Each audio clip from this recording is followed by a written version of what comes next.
fazer um rápido resumo daquilo que vimos aqui no estudo anterior, no capítulo 1, versos 3 ao verso 11.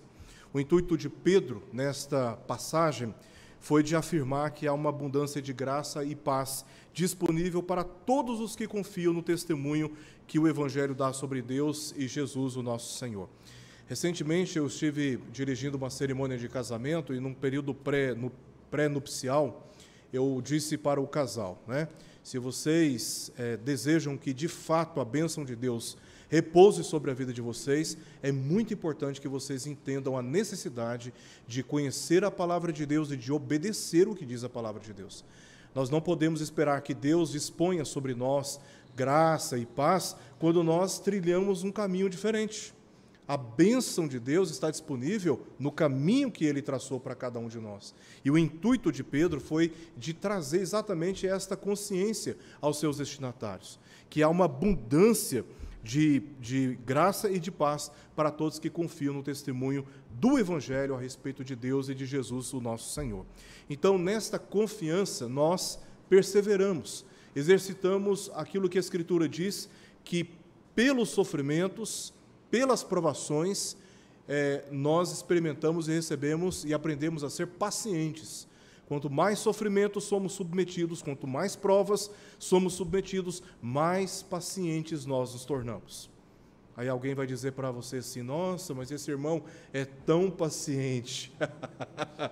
Ele não nasceu paciente, ele nasceu sobre a ira do pecado, que o pecado produz. Ele é vingativo, ele é reacionário.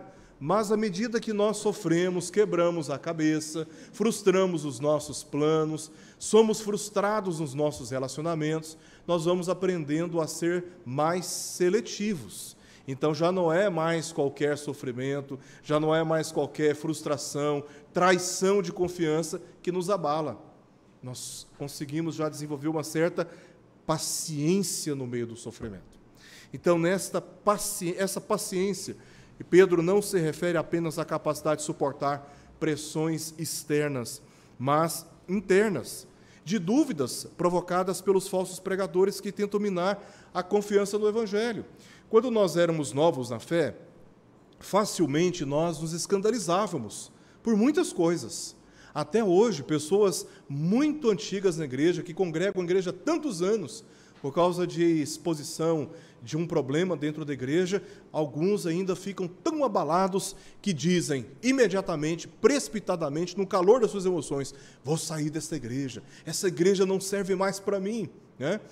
Estão abalados demais. Aí ele muda para outra igreja, chega lá, descobre que lá também tem pecadores e lá também tem problemas. Então, Pedro, ele nos instrui através dessa epístola, particularmente no capítulo 1, que essa confiança no Senhor, segundo o testemunho do Evangelho, produz essa paciência, não apenas contra essas hostilidades, problemas externos, mas especialmente contra essas inclinações da nossa carne, do nosso próprio coração, quando provocados na nossa fé, na nossa convicção, sobre a vontade de Deus para nós. Pedro ensinou como desfrutar dos benefícios da fé. Nós vimos aqui, primeiramente, entre os versos 3 e o verso 4, que, tendo respondido o chamado para a salvação, versos 5 a 9, devem responder o chamado para a santificação, porque um chamado está relacionado ao outro. O primeiro chamado que todos nós recebemos, irresistivelmente, é o chamado da parte de Deus para a salvação. Estávamos mortos, como aqueles ossos secos que vimos na pregação recentemente, lá de Ezequiel, no vale, e o profeta profetizou segundo Deus havia ordenado, e então houve vida. A vida foi devolvida àqueles ossos. Esse é o primeiro chamado. Estávamos mortos em nossos delitos e pecados, contudo, por causa do poderoso chamado do Senhor, nós ressuscitamos espiritualmente. E quando nós ressuscitamos espiritualmente, ou seja, somos regenerados pelo Espírito do Senhor, nós recebemos imediatamente um segundo e último chamado.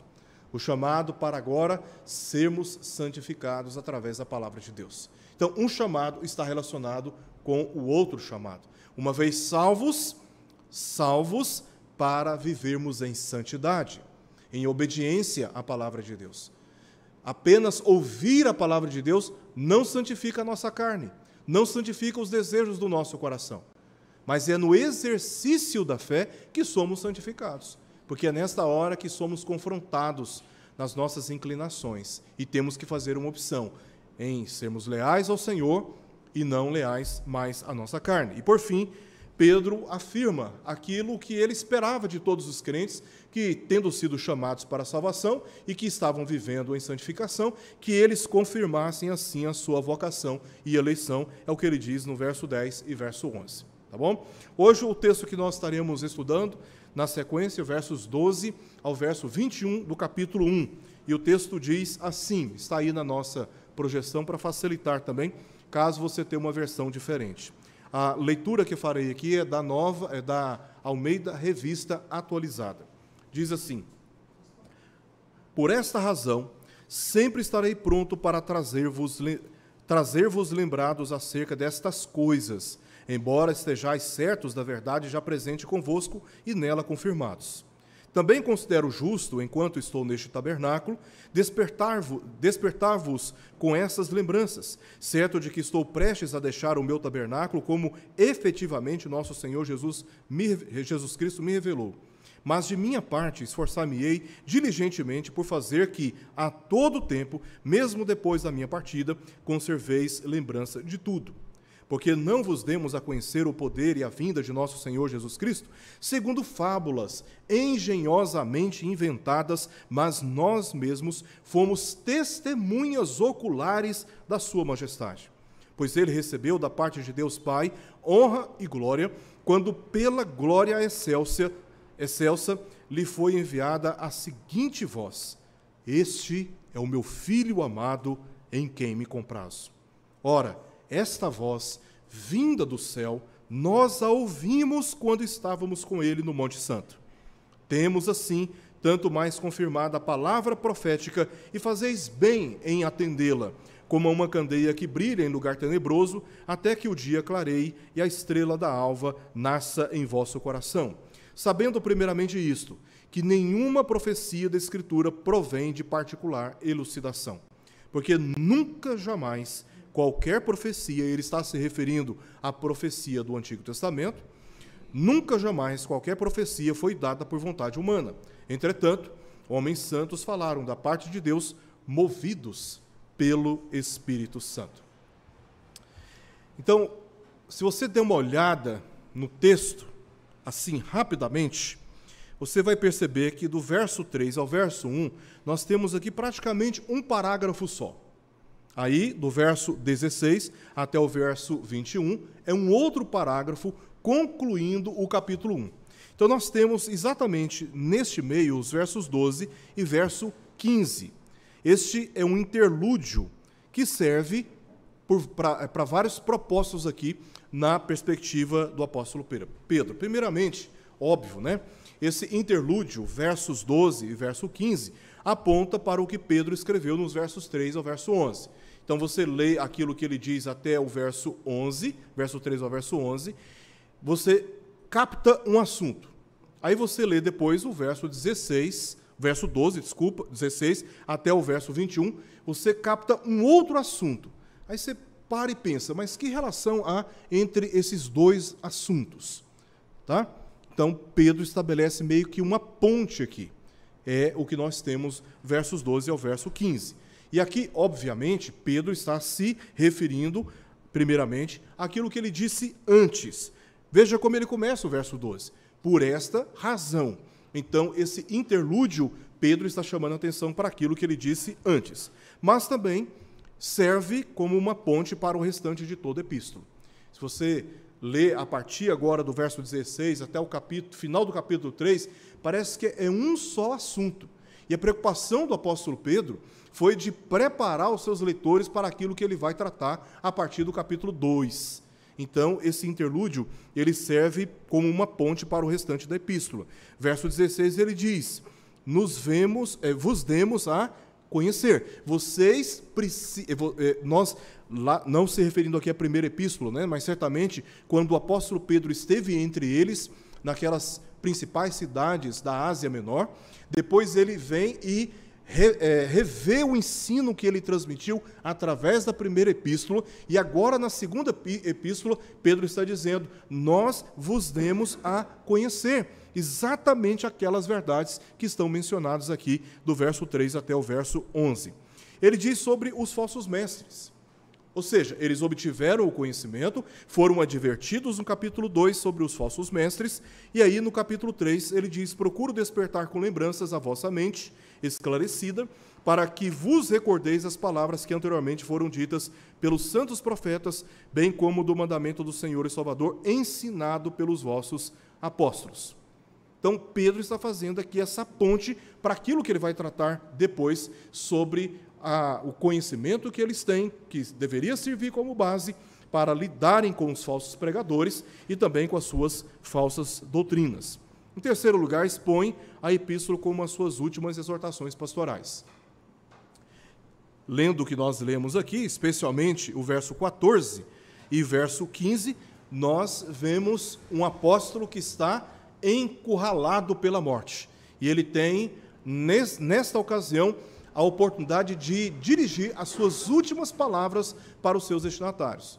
Imagina alguém na maca de um hospital, acometido por uma grave enfermidade, e ele está em estado terminal, ele está naquele tratamento paliativo, a qualquer momento ele vai falecer.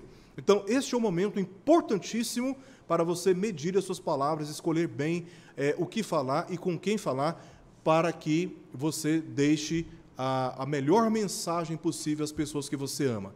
Então, Pedro está nessa condição. Suas últimas palavras estão registradas aqui nesta epístola. Tá bom? E nós temos o indicativo aqui no verso 12, que o seu apelo maior foi de estabelecê-los na verdade e assim preveni-los.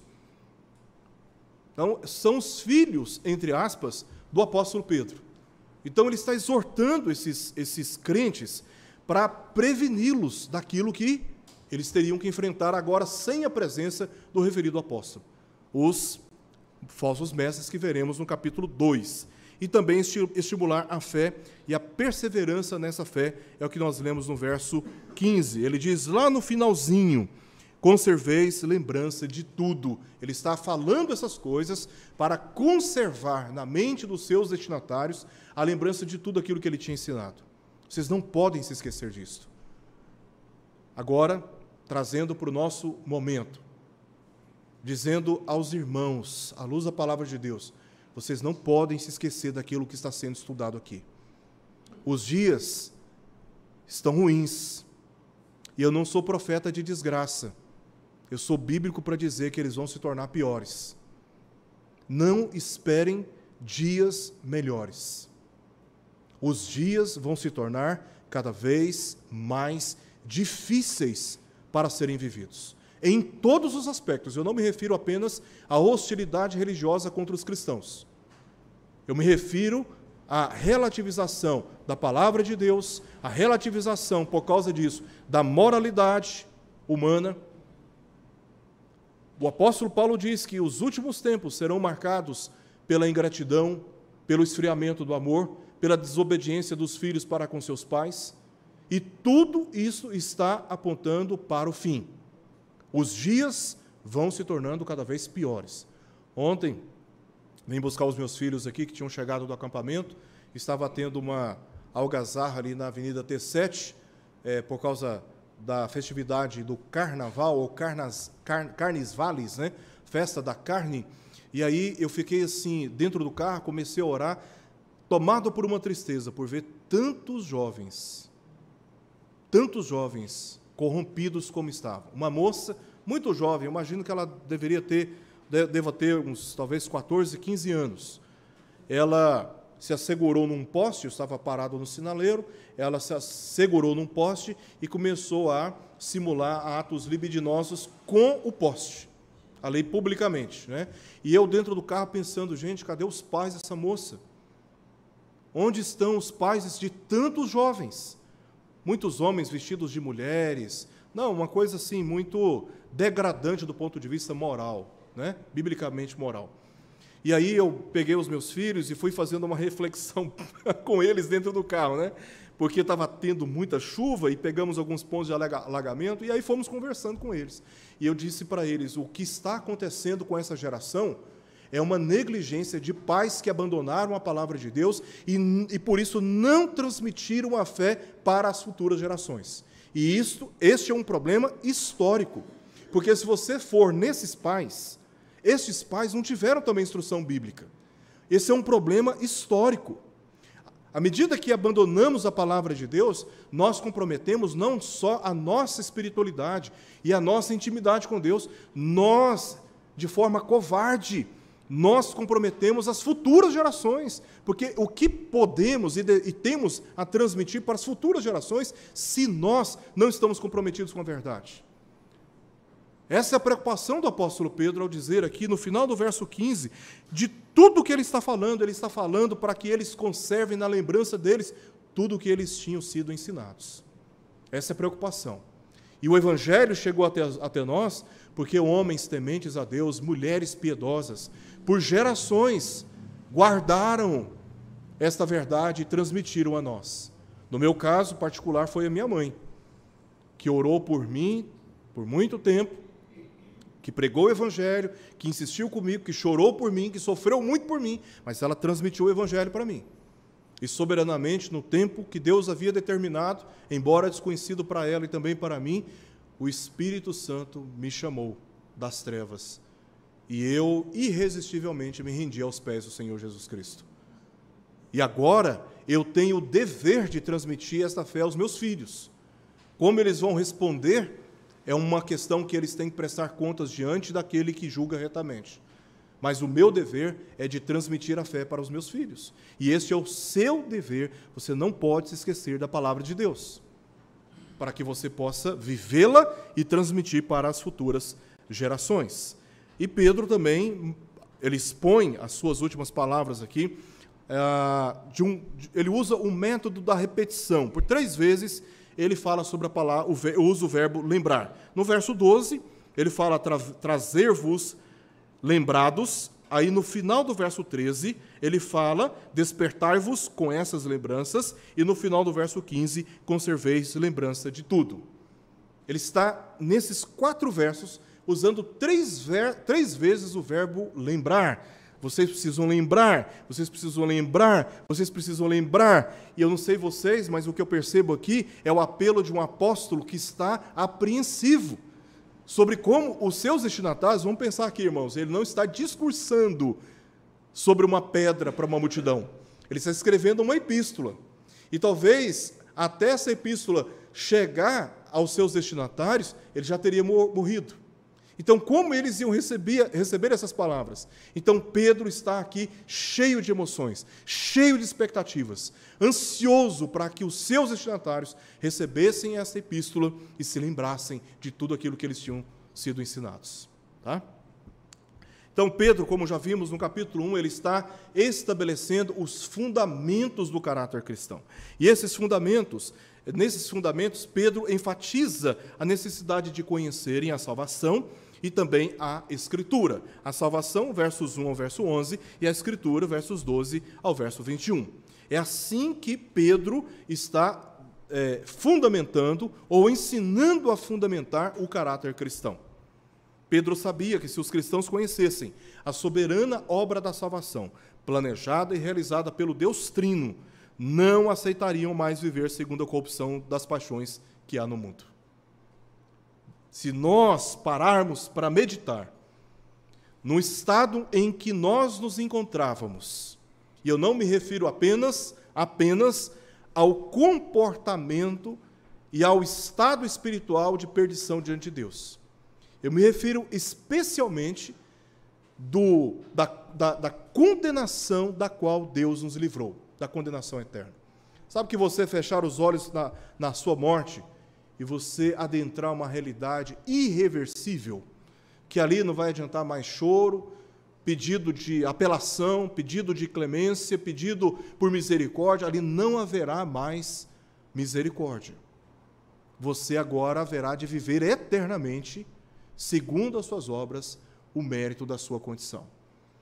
Ou nós lavamos a nossa vida no sangue do Cordeiro, e somos justificados por este sangue na presença de Deus para vivermos na presença do Senhor, ou seremos eternamente banidos da presença do Senhor, e este estado ele é irreversível.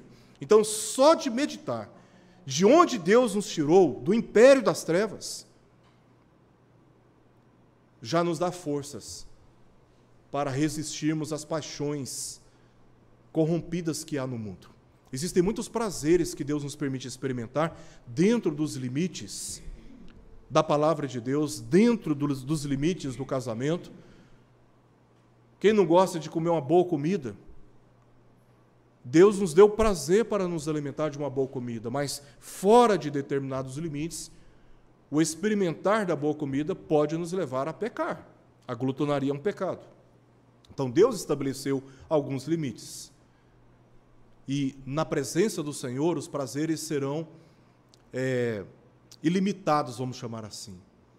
Nós teremos um prazer imenso na presença do Senhor. Paz e graça serão multiplicadas sobre aqueles que confiam no testemunho que o Evangelho dá sobre Deus e sobre Jesus Cristo.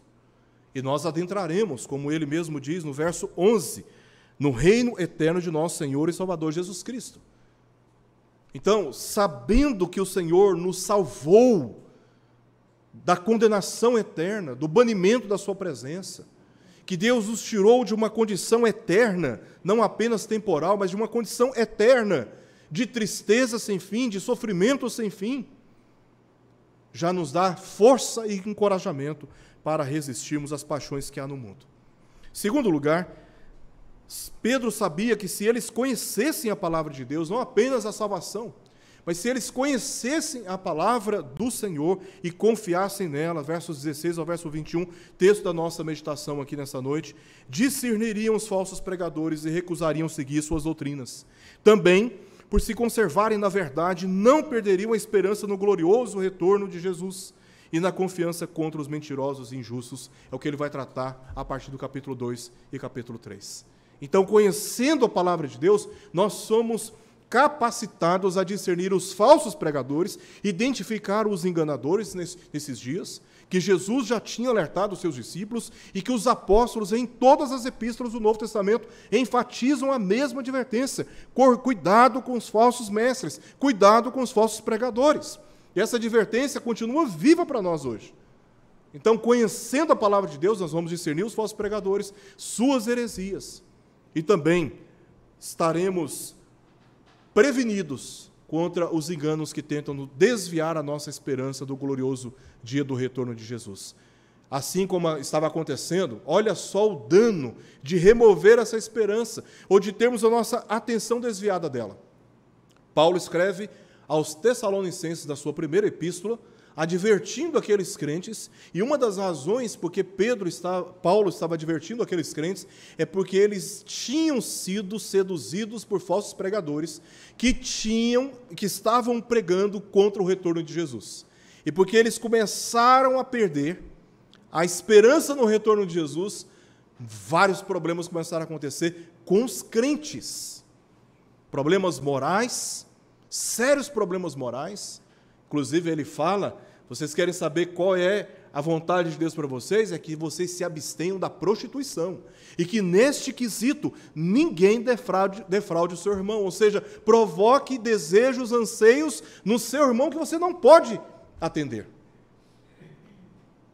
Por causa disso, eles estavam entristecendo absurdamente, fora da medida, diante dos seus mortos. Eles estavam praticando atos morais reprováveis diante do Senhor. Muitos estavam deixando de trabalhar, considerando que Jesus já não vem mais, esse mundo está todo perdido. Estavam deixando de trabalhar. E a igreja estava deixando, inclusive, de praticar a disciplina contra os faltosos. O problema do mal estava crescendo exponencialmente dentro da igreja, porque a igreja começou a perder a esperança do retorno de Jesus. E isso está acontecendo no contexto da segunda epístola de Pedro. E Pedro está advertindo os seus leitores para que se prevenissem diante destas falácias dos falsos pregadores pelo conhecimento maduro, profundo da palavra do Senhor. Porque o caráter cristão é formado pela salvação e pela santificação na palavra. Quer formar o caráter? O cristão forma o seu caráter na palavra de Deus.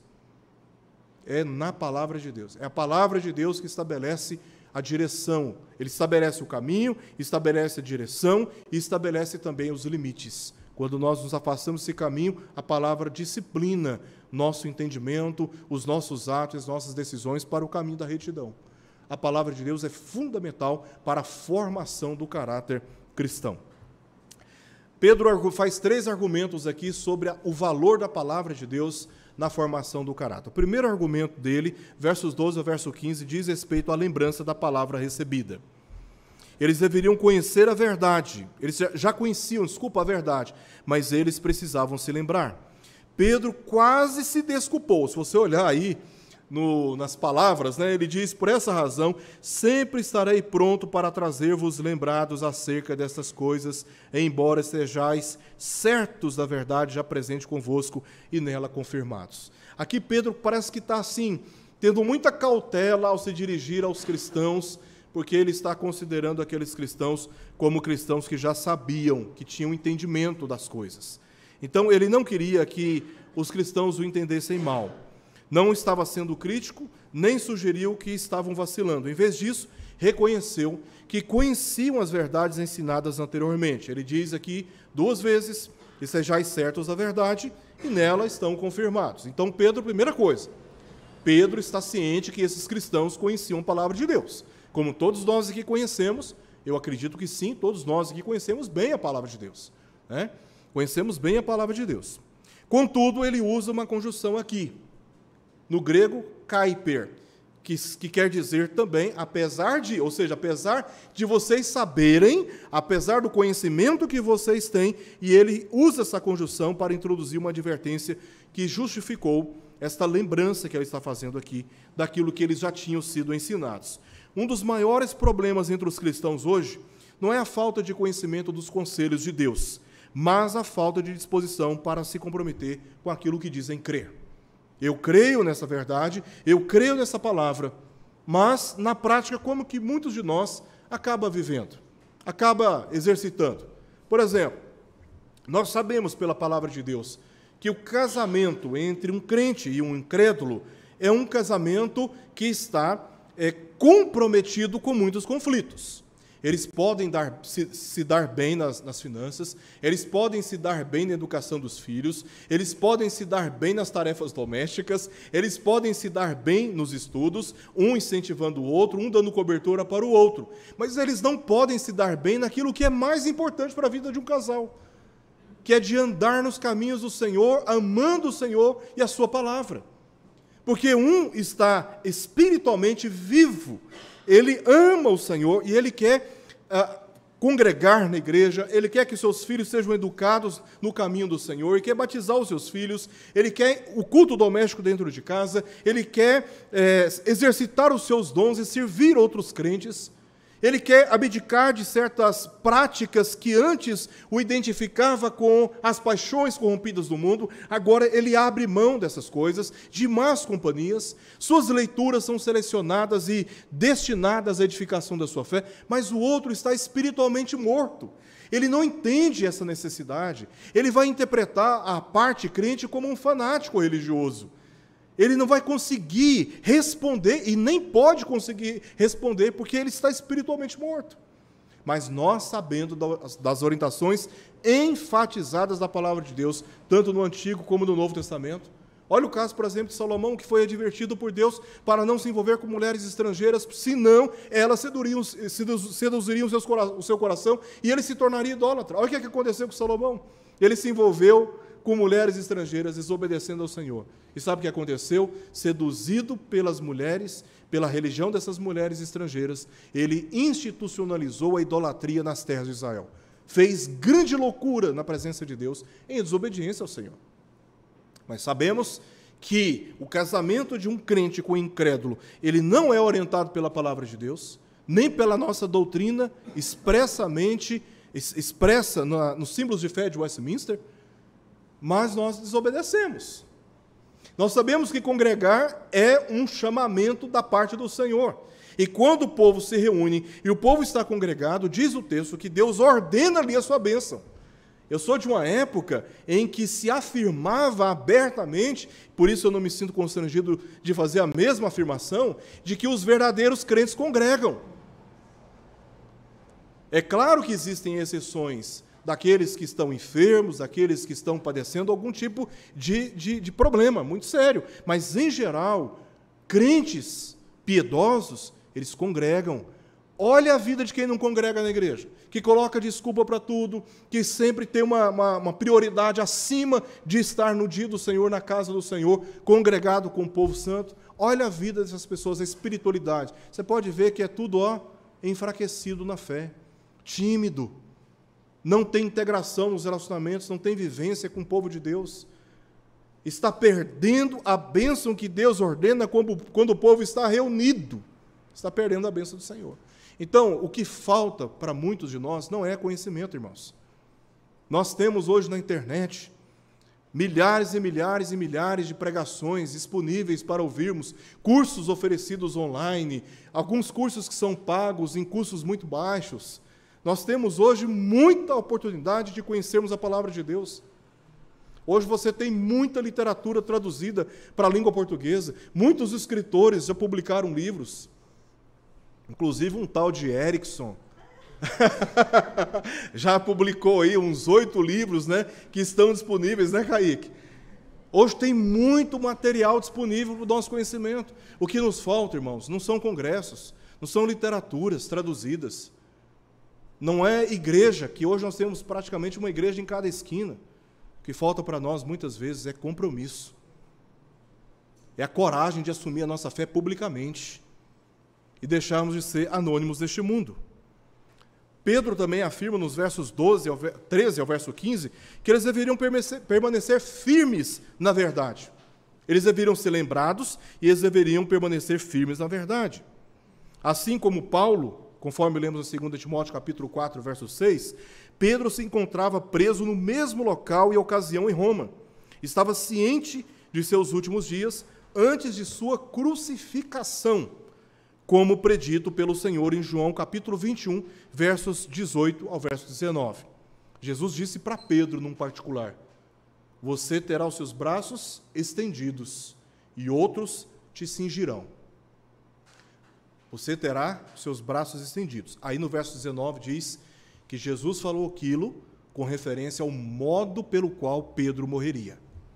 Então Pedro, ele seria crucificado. E de acordo com Orígenes de Alexandria e o historiador Eusébio de Cesareia, que é do século IV, no texto de Eusébio de Cesareia nós lemos o seguinte: Pedro, segundo parece, pregou no Ponto, na Galácia e na Bitínia, na Capadócia e na Ásia, aos judeus da diáspora.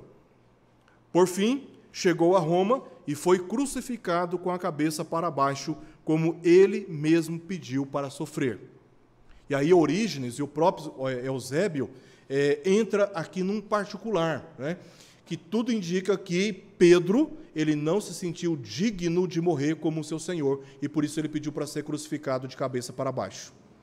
E aí, lendo o texto de Eusébio hoje, eu vi que essa prática de crucificar pessoas de cabeça para baixo era muito comum naqueles dias, não foi uma coisa inventada por Pedro, era algo muito comum naqueles dias, e ele preferiu que a sua morte fosse assim. E assim ele teria sido martirizado. Sabendo de seus últimos dias, repetiu 3 vezes o verbo lembrar para enfatizar seu cuidado, conservá-los ciente de tudo. Deveriam ser lembrados e deveriam também perseverar na fé que eles haviam professado. Tá? Aqui, em segundo lugar, primeiro, sobre a questão da lembrança da palavra, agora a sublimidade da palavra recebida, versos 16 ao verso 18. Eles deveriam reconhecer a sublimidade desta palavra. E aí você lê: porque não vos demos a conhecer o poder e a vinda de nosso Senhor Jesus Cristo, seguindo fábulas engenhosamente inventadas, mas nós mesmos fomos testemunhas oculares da sua majestade, pois ele recebeu da parte de Deus, Pai, honra e glória, quando pela glória excelsa lhe foi enviada a seguinte voz: este é o meu Filho amado, em quem me comprazo. Ora, essa voz vinda do céu, nós a ouvimos quando estávamos com ele no Monte Santo. Então aqui Pedro chama atenção, primeiro lembra os seus destinatários. agora está dizendo, olha, vocês precisam reconhecer a sublimidade da palavra que vocês receberam. Como que vocês vão conservar na memória de vocês tudo que vocês aprenderam pelo Evangelho? Reconhecendo a sublimidade da palavra. Ela está acima de qualquer outra literatura. Ela está acima de qualquer outro testemunho. Se tem algo que vocês devem guardar acima de qualquer informação que vocês já receberam, é a palavra, porque ela é sublime. Ela é sublime. É importante distinguir aqui entre a palavra encarnada, Cristo, e a palavra escrita, a Escritura. Porque é isso que Pedro vai fazer aqui, esse exercício. Ele vai falar de Cristo, como vimos nos versos 16 ao verso 18, e nos versos 19 ao verso 21 ele vai falar da Escritura. Então, ele meio que combina o testemunho de Cristo, o Verbo encarnado, o Verbo de Deus, e o testemunho da palavra escrita, tá? Que é a revelação escrita de Deus. Ambos são os meios ordinários da revelação divina e, portanto, estão no foco deste primeiro capítulo.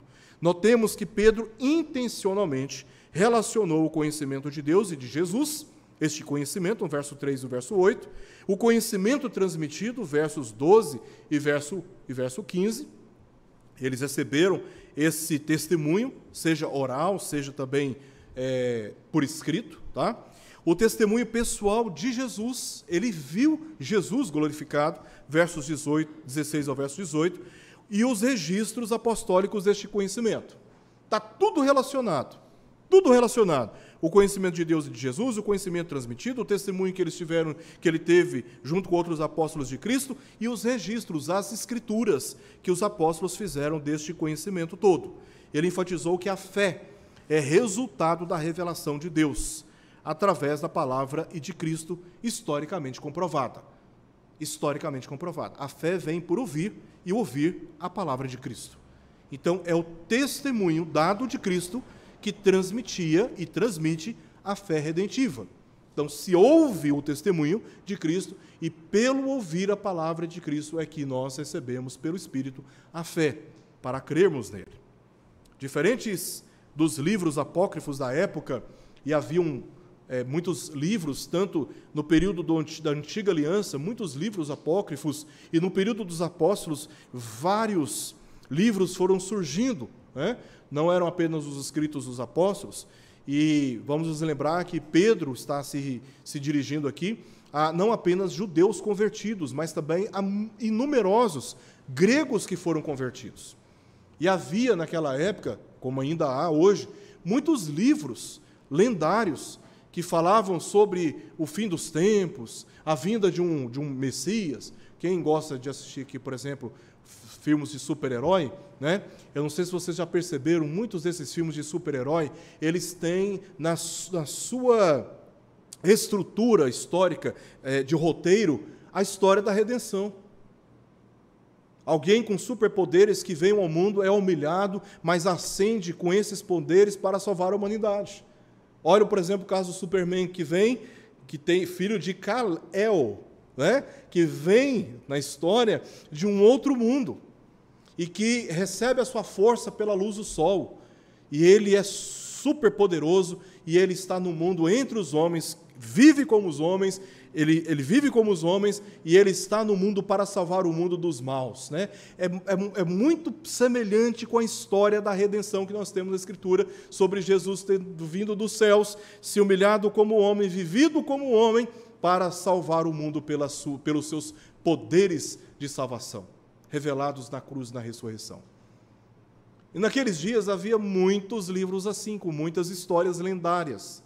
E Pedro está dizendo, olha, o que nós estamos transmitindo para vocês não tem nada a ver com estas revelações que ele chama de fábulas engenhosamente inventadas, de forma inteligente. Tá? Muito pelo contrário, a mensagem que Pedro e os demais apóstolos estava transmitindo foi baseada em fatos históricos corroborados por testemunhas oculares. E de acordo com o que disse no verso 16, ele se referiu a um tema particular: o poder e a vinda de nosso Senhor Jesus Cristo.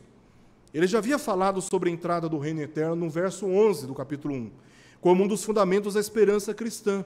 Capítulo 3, verso 13. Leia, por favor, comigo o que diz essa passagem. ele vai denunciar os falsos mestres no capítulo 2. Aí, contra as falsas doutrinas que ele denuncia no capítulo 3, ele diz no verso 13 do capítulo 3, nós, porém, segundo a sua promessa, esperamos novos céus e nova terra nos quais habita a justiça. Esta é a esperança cristã, que Paulo diz em 1 Coríntios capítulo 15, verso 19, que se a nossa esperança se limita às coisas dessa vida, somos os mais infelizes de todos os homens. Porque os cristãos, ele não está olhando apenas para as oportunidades de prazeres que o mundo oferece. O cristão está olhando para além. É por isso que ele desfruta daquilo que há de bom no mundo, da natureza, das comidas, bons relacionamentos, o ganha-pão, viagens. No ano passado fiz uma viagem para Santa Catarina, eu fui conhecer as praias de Bombinhas. Que lugar belíssimo, com a minha família, com amigos, que lugar belíssimo. Nós desfrutamos de todas essas coisas, mas ao mesmo tempo não somos seduzidos por nenhuma delas, porque quando nós lemos Apocalipse capítulo 21 e o capítulo 22, que Pedro faz referência aqui na sua epístola, nós descobrimos que o que nos aguarda está bem acima das belezas que esse mundo oferece. E essa é a nossa esperança, Nós aguardamos por algo muito mais sublime do que as belezas e prazeres que este mundo tem para oferecer. A esperança cristã é de estar com o Senhor, onde não haverá choro, nem dor, nem luto, diz o apóstolo Pedro na sua epístola de Apocalipse, no capítulo 21. Não haverá mais sofrimento, em outras palavras. O pecado, a presença do pecado, os seus efeitos serão interrompidos eternamente na vida daqueles que têm as suas vestiduras lavadas no sangue do Cordeiro, como ele mesmo diz no capítulo 7 de Apocalipse. E eles atravessam esse mar de cristal, que esse caminho peregrinado, esse caminho de santidade, que é peregrinado pelos santos, até a Nova Jerusalém. É isso que nós aguardamos e a nossa esperança. Então, se em sofrimentos ou não em sofrimentos, a nossa esperança continua sendo a mesma.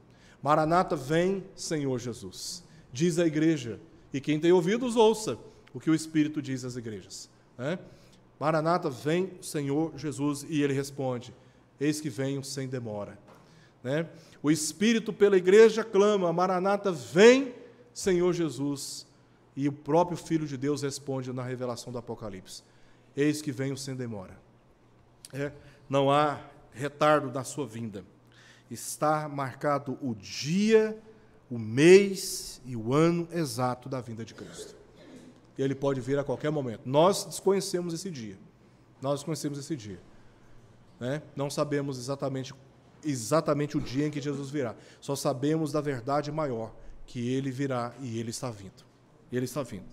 Ele já havia falado sobre a entrada no reino eterno, como um dos fundamentos da esperança cristã, que estava sendo desdenhada pelos falsos pregadores no capítulo 3. Contudo, enquanto estes escarnecedores falavam baseados em fábulas engenhosamente inventadas, Pedro expôs a veracidade de seu testemunho por ter visto e ouvido diretamente de Cristo as afirmações quanto ao seu retorno, ocasião na qual livrará os piedosos e castigará os injustos. Capítulo 2, verso 9.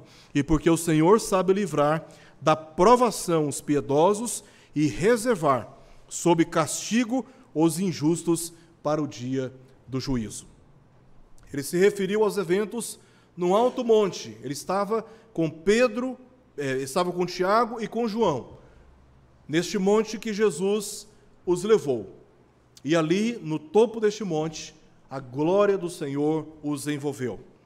Jesus foi transfigurado na presença deles, e houve a aparição de Moisés e de Elias.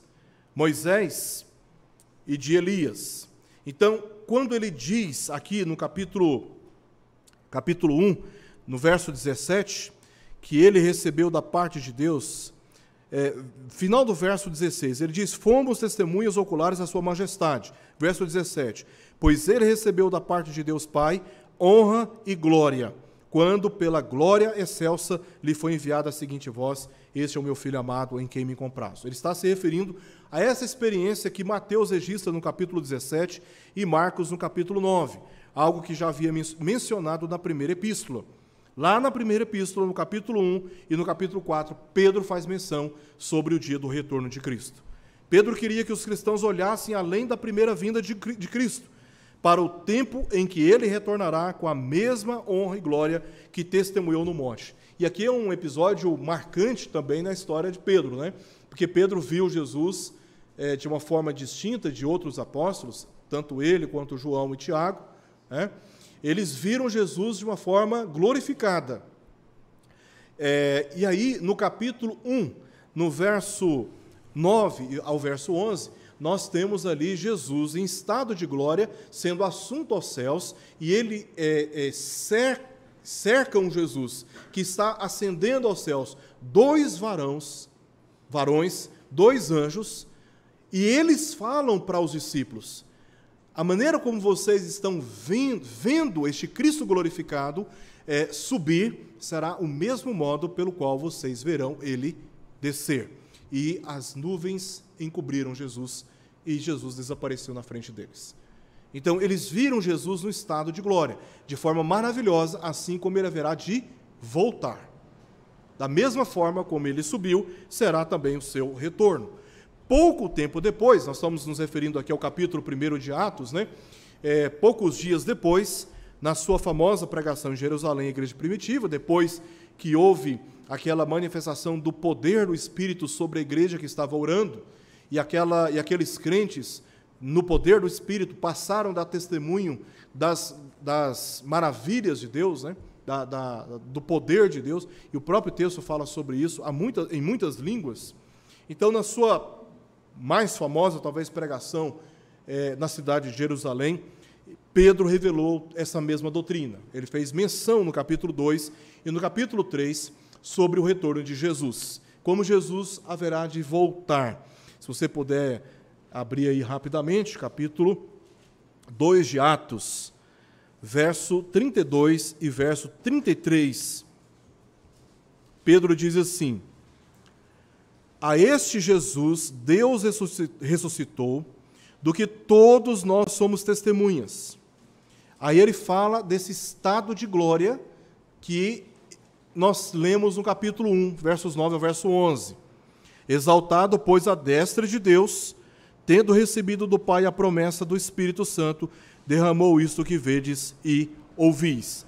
Agora vamos para o capítulo 3, verso 20 e verso 21. Capítulo 3, verso 20 e verso 21. Diz: ao qual é necessário que o céu receba até aos tempos da restauração de todas as coisas, de que Deus falou por boca dos seus santos profetas desde a antiguidade. Disse, na verdade, Moisés: o Senhor Deus vos suscitará dentre vossos irmãos um profeta semelhante a mim, a ele ouvis em tudo quanto vos disser. Então, Pedro está fazendo menção desta exaltação de Cristo, a promessa de que ele voltará e restaurará todas as coisas. Pedro tinha consciência dessa doutrina e já havia mencionado, como eu disse, na primeira epístola sobre esse retorno. Para terminar, ele fala sobre 3 pontos, né? A lembrança da palavra recebida, a confiança, a sublimidade da palavra recebida e agora a confiança na palavra recebida. Eles deveriam confiar no testemunho da verdade, versos 19 ao verso 21. Então, ao registrar seu testemunho sobre Jesus em estado de honra e glória celestiais, no santo monte ou no alto monte, Pedro fez referência a outra forma da palavra de Deus, a palavra escrita. Ele diz: temos assim. Ele fala de Cristo, aí ele diz o seguinte, agora no verso 19, né? Temos assim, confirmando sua absoluta confiança no testemunho de Jesus, porque a transfiguração de Jesus foi testemunhada por Moisés e por Elias, representantes da lei e também dos profetas. Escrituras do Antigo Testamento, onde encontramos diversas profecias sobre a vinda do Messias como Senhor e Salvador, sendo a primeira em Gênesis 3:15. que o descendente da mulher, ele seria picado no seu calcanhar pela serpente, mas ele esmagaria a cabeça da serpente, se referindo ao poder de Cristo revelado na cruz do Calvário para libertar os seus eleitos do poder do diabo. Ele destrói as obras do diabo que pesavam sobre as nossas vidas quando ele, no nosso lugar, morre e assim exercita a justiça de Deus em nosso favor. Então, essa é a primeira promessa. E aí, desde Gênesis, o livro de Jó, o livro dos Salmos, Isaías, Ezequiel, o Antigo Testamento inteiro está apontando para essa promessa da vinda de Cristo. E Pedro está falando de que a vinda do Senhor Jesus foi exatamente de acordo com as profecias. Exatamente de acordo com as profecias. E essas profecias foram cumpridas em Cristo. Essa escritura, aliás, na sua pregação lá na cidade de Jerusalém, no capítulo 2 de Atos, ele faz exatamente menção da profecia de Joel. E ele fala de outros que foram perseguidos porque anunciaram, profetas que foram perseguidos porque anunciaram a vinda de Cristo. Então Pedro está testemunhando que as profecias foram cumpridas em Cristo. Além de ter sido testemunho ocular, ele está dando aqui testemunho da Escritura. E como a Escritura foi fiel, precisa ao apontar para o Senhor Jesus. Essa Escritura é a única revelação segura para guiar o cristão até o dia de Cristo, em meio das fábulas engenhosamente inventadas pelos falsos pregadores que relativizam a autoridade da Escritura e enfraquecem a esperança no retorno de Cristo. Pedro exaltou a confiança na Escritura, nesses versos, se referindo à sua iluminação, verso 19, o entendimento do coração. Ele diz, fazendo uma metáfora aí dessa profecia, né, dessa palavra profética, como uma candeia que brilha em lugar tenebroso até que o dia clareie e a estrela da alva nasça em vosso coração. Está falando desse entendimento do coração, que se dá pela Escritura. Também a revelação. Essa revelação ela não provém de particular elucidação. Elucidação, que é esse esclarecimento. Você não vai...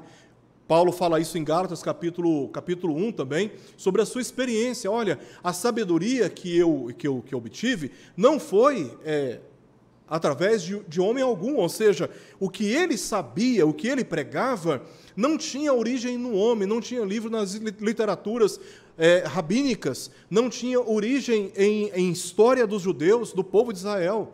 Ele está dizendo, a revelação que eu tive, eu recebi diretamente do próprio Cristo. Então não é resultado da intelectualidade humana. O conhecimento e a sabedoria que eu obtive, ela pela sua natureza, pela sua complexidade, pelos seus efeitos na vida de quem ouve, ela tem uma origem, e a sua origem é divina. É por isso que ele disse no verso 19, temos assim, tanto mais confirmada a palavra profética, que fazeis bem atendê-la, como uma candeia tal. Verso 20. Sabendo primeiramente isto, que nenhuma profecia da Escritura provém de particular elucidação. Os homens falam daquilo que lhes é próprio. Agora, o que foi pregado só poderia ter sido revelado pelos céus, dos céus. Porque Pedro e Paulo pregaram coisas realmente sublimes, que estão fora da ordem da sabedoria humana. E também a inspiração. Verso 21, porque nunca jamais qualquer profecia foi dada por vontade humana. Entretanto, homens santos falaram da parte de Deus, movidos pelo Espírito Santo. Tá? Então, ele está aqui exaltando a confiança na Escritura, se referindo à iluminação, revelação e inspiração. A Escritura, que é um registro dos antigos profetas e dos apóstolos, é comparada a essa candeia que brilha em lugar tenebroso, capaz de guiar aquele que não conhece ou que tem dúvidas acerca da esperança prometida. Embora o mundo ele esteja escurecido pelo pecado, a palavra de Deus guia para o futuro, iluminando os corações dos que nela confiam, até que o dia clareie pela revelação do Senhor Jesus Cristo. Então, com essas palavras, o intuito do apóstolo Pedro é de reafirmar a necessidade de se apegar à palavra de Deus para a formação do nosso caráter cristão. Conheciam a verdade, mas precisavam se lembrar dela. Verso 12. Deveriam permanecer firmes na verdade. Versos 13 ao verso 15. Não se desvie da doutrina na qual você foi formado. Doutrina bíblica, doutrina da palavra de Deus. Em terceiro lugar, deveriam reconhecer a sublimidade da verdade. Verso 16 ao verso 18. E uma vez que nós reconhecemos a sublimidade da verdade, os falsos mestres não têm nada mais interessante para nos oferecer. Porque a palavra de Deus é superior a tudo que eles pregam. Deveriam também confiar no testemunho da verdade, cumprimento das profecias e também a natureza dessa palavra, que traz entendimento profundo ao nosso coração e também o reconhecimento de que ela foi revelada aos homens santos que falaram no passado. Não temos mais a revelação da palavra nos nossos dias, não temos mais dons revelacionais nos nossos dias. Esses dons revelacionais, eles cessaram, porque agora temos o registro daqueles que especialmente foram movidos pelo Espírito Santo para registrarem a revelação. E agora temos a palavra única, suficiente, autoritativa, inspirada para conduzir a nossa vida no caminho da verdade. Com todas essas ênfases, Pedro esclareceu a importância da palavra de Deus na edificação do caráter para resistir os fortes ventos dos falsos pregadores e de suas falsas doutrinas, as quais ameaçavam desviar a jornada dos cristãos ao reino eterno de Cristo. Além de tudo isto, os sofrimentos e as correntes ocultas da cultura da impiedade se levantam para testar a sua confiança na palavra que nos revela Deus e também as suas promessas. A palavra é não somente a base, mas também a guia do cristão. Por essa razão, o apelo de Pedro foi tão forte neste capítulo que nós estudamos. Se apegue à palavra de Deus. Se você não tem o hábito de ler a palavra de Deus todos os dias, por favor, ouça o apelo da Escritura e se apegue a ela todos os dias, a conheçam, estudem a palavra de Deus e assim nós teremos condições de perseverar no caminho da verdade. Vamos orar? Pai, obrigado por esse tempo na Tua presença e pela Tua palavra que nos instrui, que nos fortalece e nos guia como uma candeia que brilha em lugar tenebroso. Louvado seja o Teu nome pelo Teu amor e pelo Teu cuidado para com o Teu povo, que tenha a oportunidade de acessar a palavra sagrada, as Escrituras, e obter dela, Senhor, ensinamentos tão preciosos que fundamentam o caráter cristão. Abençoa-nos para não apenas acumularmos informações na nossa mente, mas para nos comprometermos publicamente com as verdades que professamos crer com os nossos lábios. Assim nós oramos, suplicando ao Senhor pelas Tuas misericórdias, em nome de Jesus. Amém.